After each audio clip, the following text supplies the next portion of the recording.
The Escapement Time Flieger is the best bang for the buck Flieger watch on the market.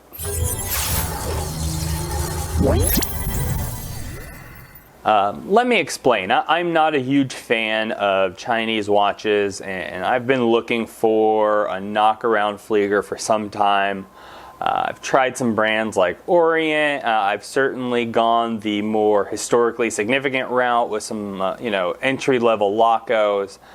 But what I feel I've gotten from Escapement Time has really surprised me, and I just wanted to make sure that people were aware of the watch. I'll leave a link below where you can pick it up. I'm not an affiliate or pulling a commission off of it. I just think it's an incredible watch, and it took me too long to find it. So you're looking at a true 42 millimeter case, and I've done all these measurements myself. I'm not just taking their word for it. You have a 50 millimeter lug to lug, 12.5 thick, so a lot thinner than a lot of the other options. You have a 22 millimeter lug width that does taper down just slightly to 19 millimeters. And then you're back up to 23 for the buckle. So a little bit chunky. I'm not a huge fan of the strap. It's surprisingly decent and comfortable. I've certainly had worse options on Seiko. But here later in the video, we'll throw it on a couple of different straps, and you can see it really changes the look of the watch. The crown is very nice. It's 7 millimeters. It is screw down. The watch claims 300 meters of water resistance. Now, I wouldn't trust 300 meters, but let's be realistic. This watch will never see 50 meters. And having the screw down crown is just an incredible feature on a sub $100 watch like this. Powering it is the Seiko NH35. It is a second click. It is looking for that date complication that's not there. But you're getting a hacking and hand winding Seiko movement with a 40-hour power reserve. The screw down action on the crown is actually very nice. I've certainly had a number of watches that were rougher. I wouldn't expect the quality control to be top notch. You may get one that's maybe a little gritty, but this one personally, it is incredibly well executed.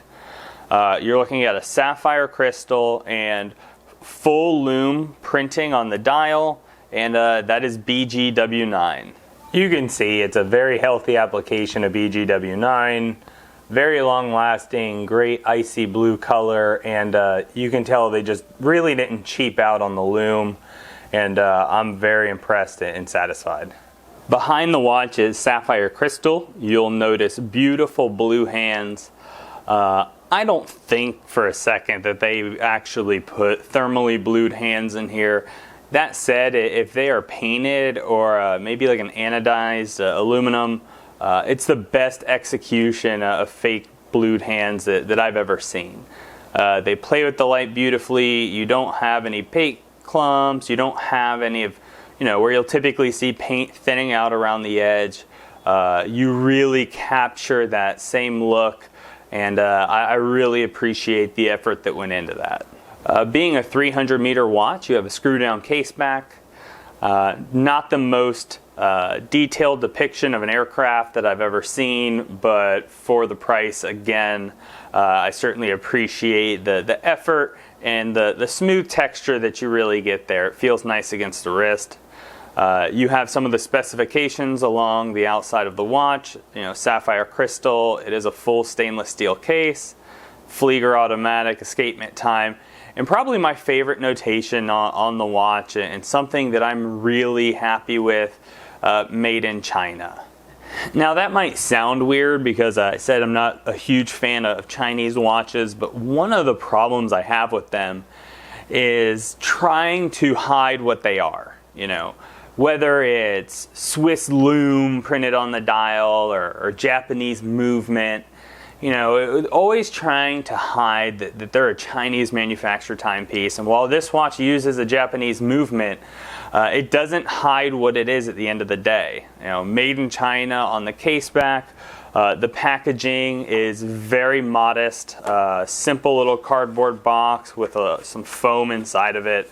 You know, nothing you're going to write home about, but I prefer this type of offering over an overpriced MSRP watch with an extravagant box that's completely Chinese made, trying to pretend that it's fancier than it is. You really don't need to hide, you know, what you are when you're offering these specs at this price with this level of execution. I have a 7.5 to 7.75 inch wrist, kind of depending on the weather and alcohol consumption. Fits very nicely. Obviously, you're going to know if 50 millimeter lug to lug is a little bit too wide for you, but the watch doesn't sit up too tall. You know, I've had a couple of entry-level Lacos, and you're looking at a 15 millimeter thickness, and it kind of feels hollow on the inside. This doesn't necessarily have that feel. The movement spacer inside of the case is actually stainless steel, so you don't have any plastic bits in there. Everything is really done as it should be. The strap is, long enough. I don't have a ton of room left, but it does have enough slack to run through the keeper, so no big complaints.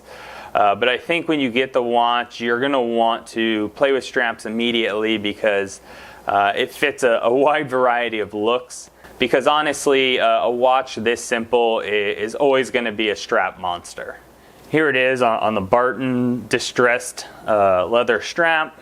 I think it looks incredible. I'm going to keep my strap options that I use pretty affordable, being that it's a lower priced watch and honestly built tough enough that I can really kind of put it through its paces. And being a 300 meter watch, it's not out of place on silicone. I think out on vacation or out on a hot day, this isn't going to be a weird look. And if you're wanting to shake it up and not have to worry about the water resistance of your watch, but not necessarily wanting to wear a diver or a watch that you're worried about getting really beat up, I think this is a fantastic option.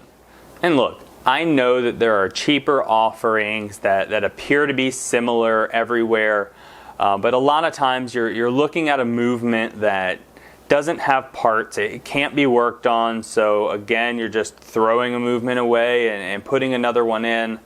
My last video talking about that kind of throwaway culture and not liking it, I had so many people saying, well, I just buy the watch and put a Seiko movement in it, or I just buy a new movement. And that's what I'm not a fan of. I don't want to buy a watch and immediately rip out its engine. I don't want to throw it away if something goes wrong. I'd rather get it repaired or repair it myself. I really do think that this stands alone. And there's, the Chinese column wheel chronograph that's out on the market. I just wouldn't pay that money for that watch. Servicing it would be an absolute nightmare if you could even have that happen. I know that there are manufacturers using Swiss movements through AliExpress, and honestly, if I'm going to pay $150 for a Swiss movement, I'm just going to get it from a Swatch Group brand. There are Swatch Group watches that you can buy for $150 with an EDA movement, sapphire crystal, right from the source. So I really do think that this is kind of the best of the affordable Fleegers, and honestly, pound for pound, probably the best value on the market. If you guys enjoy watch content like this, go ahead and subscribe to the channel and give us a thumbs up. It really helps out in the YouTube algorithm. I do watch content weekly at a minimum, and hopefully I see you in the next one.